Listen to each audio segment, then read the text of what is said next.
Venedik'e kadar gelip şarap içmemek olmaz diye düşündüm. Let's Roma. Roma.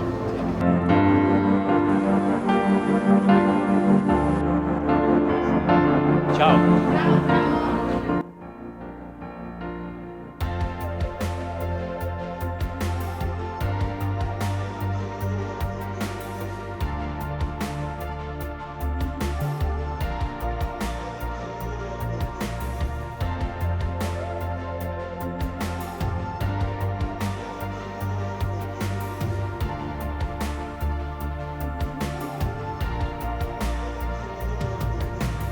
This. With ham or anchovies? Polpetta.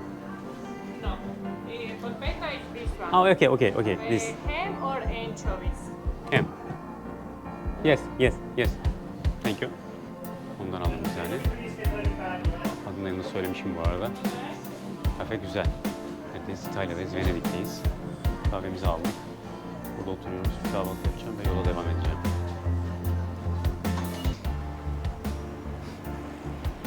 Bu küçük şirin kafede oturdum. Majer Venezia adı.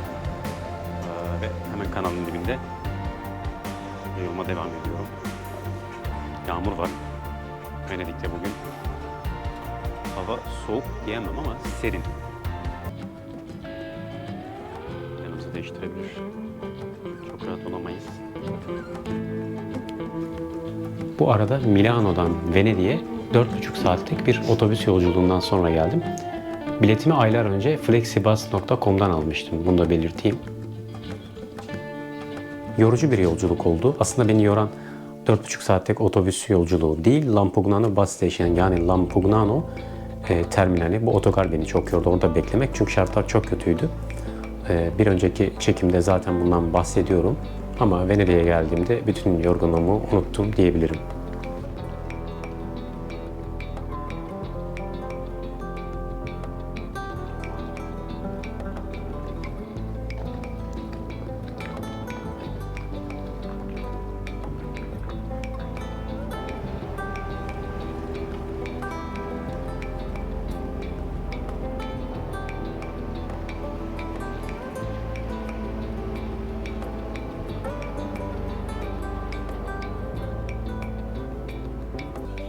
Burada küçük bir İtalyan barındayım. Kafe bar karışımı bir yer aslında.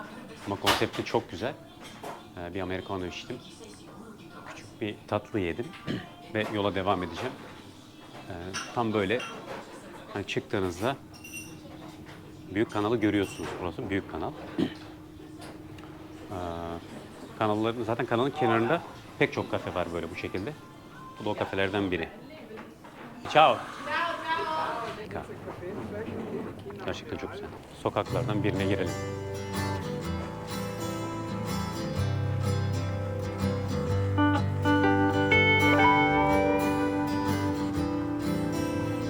Ne kadar güzel. Ne kadar güzel.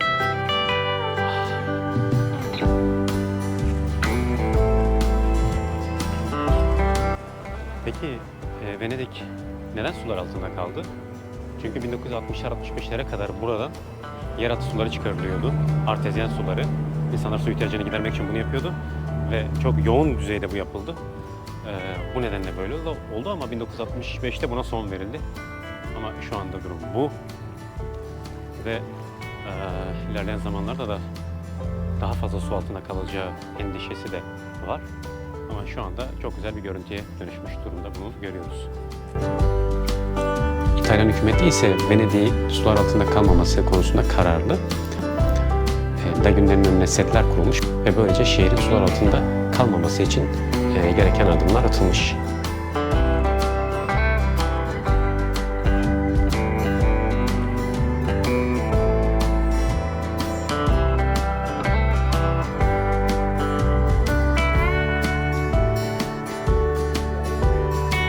Arkadaşlar Venedik neden sular altında sorusunu biraz daha açmak lazım.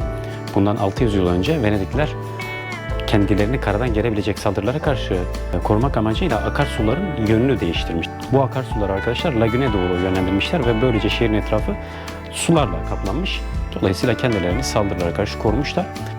Fakat şehrin yerel halkı su ihtiyacını giderebilmek için 1960'lara kadar artezyen kaynaklara başvurmuş. Bu da şehrin sular altında kalmasına neden olmuş.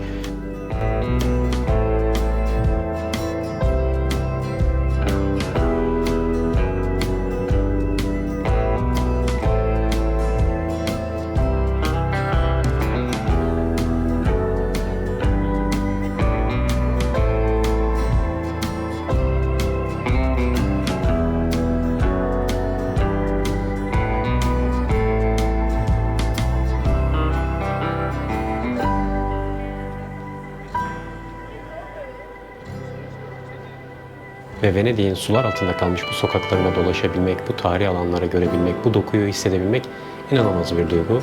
İyi ki buradayım diyorum. İyi ki Barcelona'ya geldim, Milano'ya geldim ve belki de en önemlisi beni en çok etkileyen Venedik'e geldim.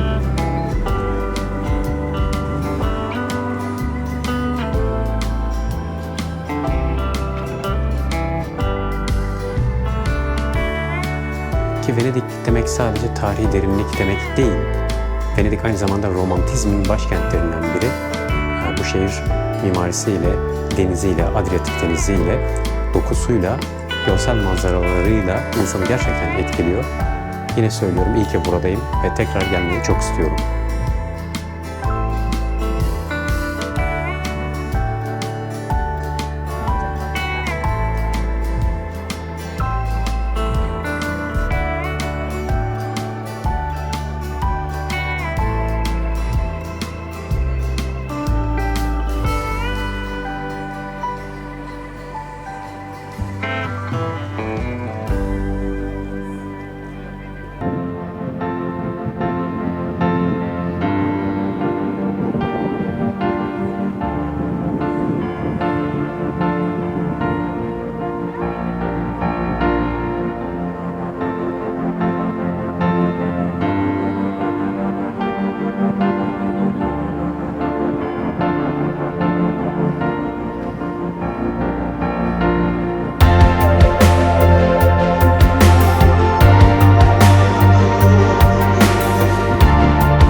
Tahmin ediyorum. Evet.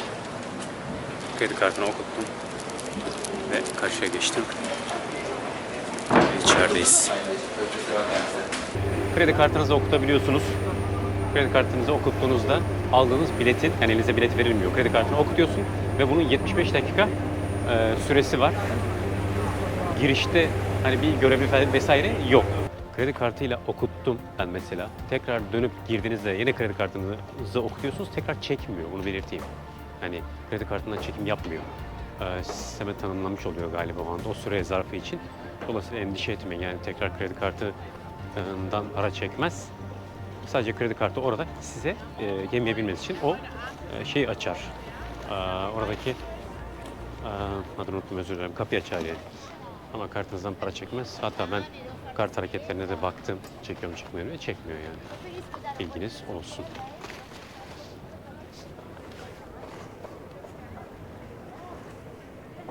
Arkadaşlar bu köprünün adı Rialto Köprüsü. Köprünün tarihçesinden bahsediyorum çekimler esnasında. Rialto bundan yüzyıllar önce Venedik'in finans merkeziydi ve bu finans merkezine ulaşabilmek için bu köprü inşa edilmişti. Köprüden ilerlediğinizde hemen sağ tarafta San Marco Meydanı'nı, San Marco Çan Kulesi'ni, Duca Sarayı'nı ve Venedik'in katedralini, San Marco Katedrali'ni görüyorsunuz. Yani Bazilika'yı görüyorsunuz. Hepsi bir arada, birbirine çok yakın. Çekimler esnasında gemideyken ya da karşıdayken, yani büyük kanalın karşı yakasındayken dahi size burayı tarif ediyorum. Gelmek çok zor değil. Hepsinin bir arada olduğunu bilmenizde fayda var.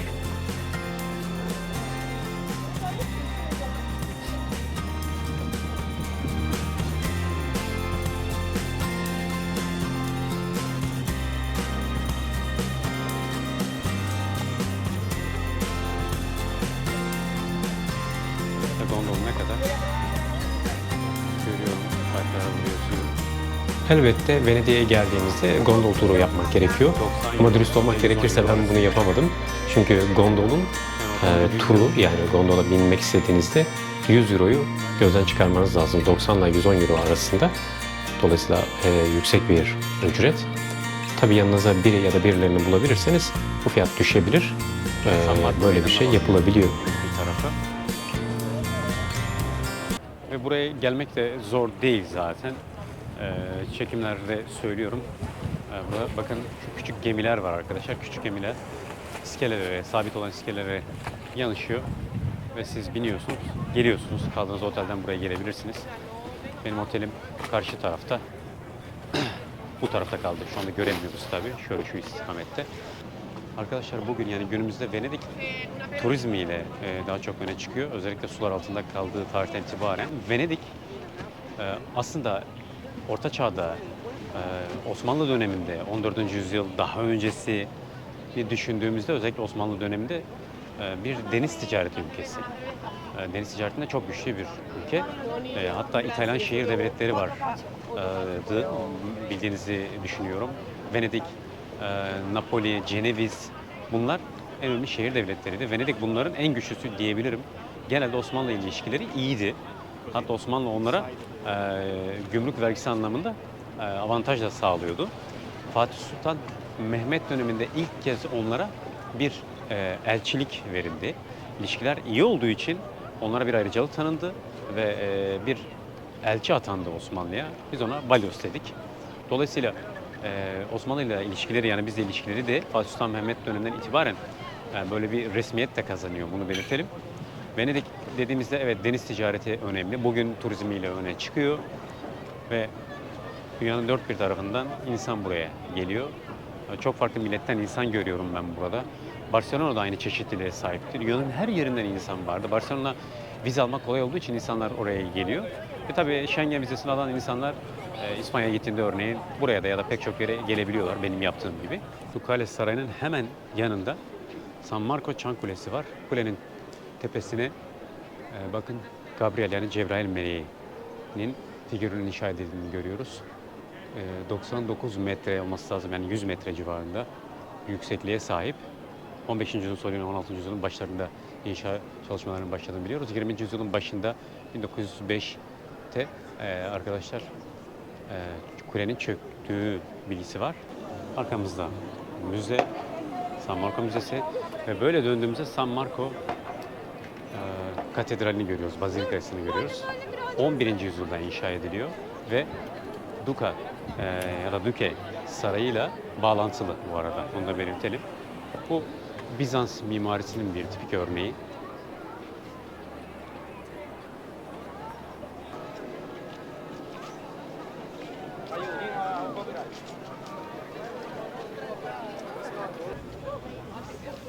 Gerçekten harika, gerçekten. Yani insanlar buradan fotoğraf çektirmekte çok aktif.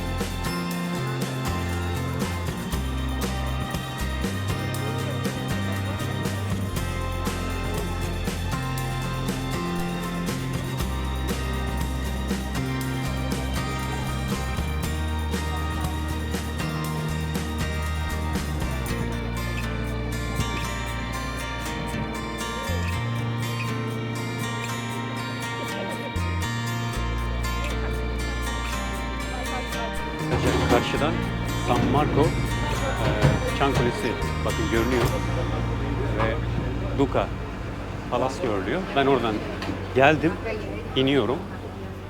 İndiğim yer zaten benim otelimin olduğu yer.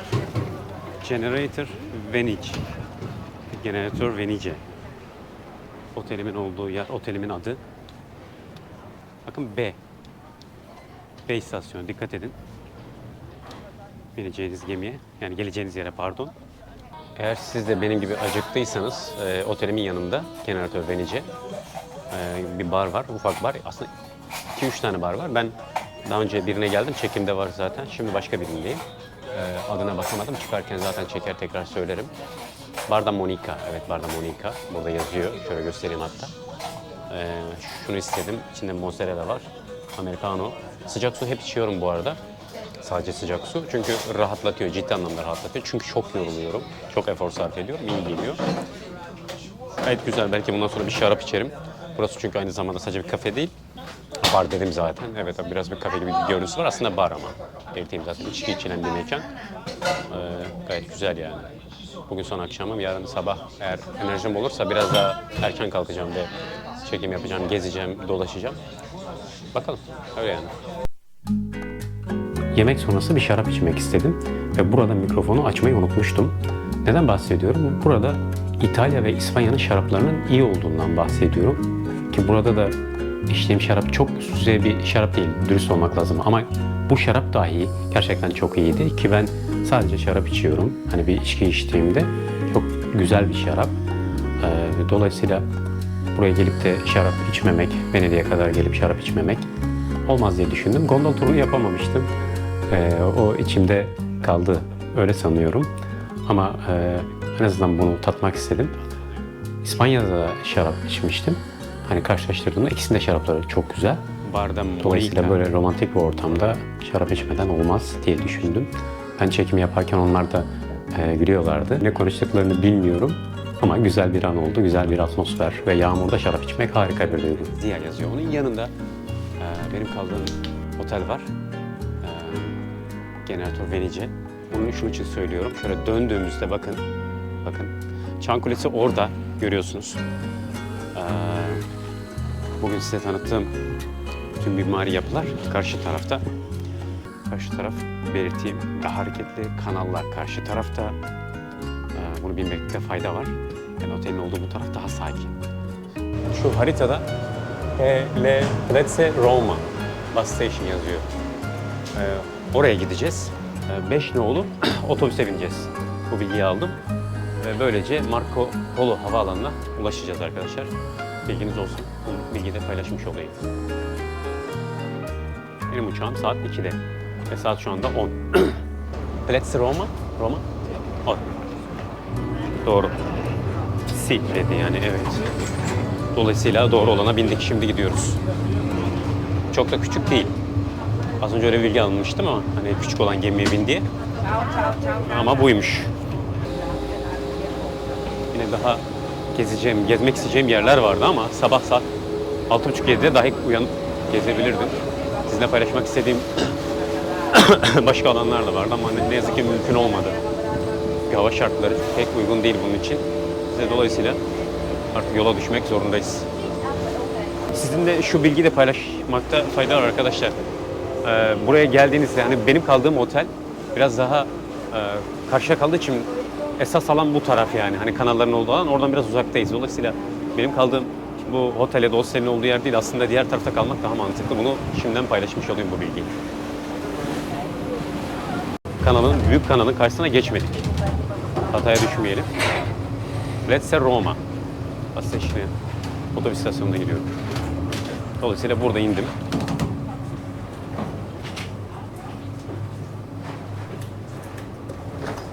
Bakın otelim de zaten o tarafta. Ama oradan buraya yürümeye gerek yok. Orada geçiş bile olmayabilir. Var mı yok mu bilmiyorum ama yürümeye gerek yok. Yağmur var çünkü. Yağmursuz bir havada onu düşünebilirdik. Şu anda yoğun bir yağış var. Ben kameranın üstünü kapatıyorum.